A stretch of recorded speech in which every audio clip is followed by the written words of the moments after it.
So hello everyone, so dito po tayo ay nagluluto po tayo ng ampalaya. So nagluluto po tayo ng ampalaya. Yan o, niluluto natin. Lagyan natin ng itlog lumaya.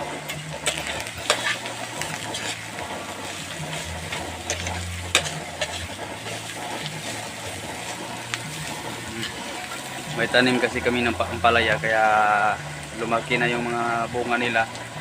So yan na po ito ang niluluto natin, palaya.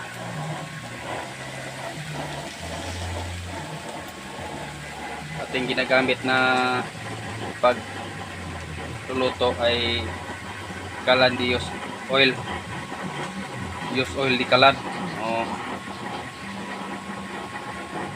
Kasi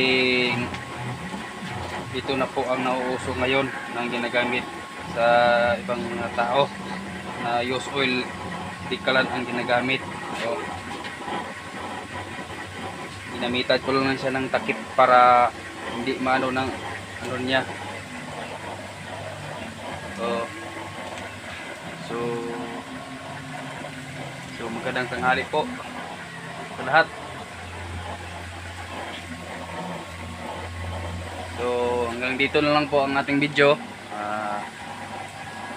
Sana matulungan nyo po ako, ay manghingi po ako ng tulong sa inyo na i-subscribe sa aking YouTube channel kasi hindi pa kasi ako na-monetize eh. Kaya naghingi ako po ng tulong sa inyo na baka matulungan nyo ako.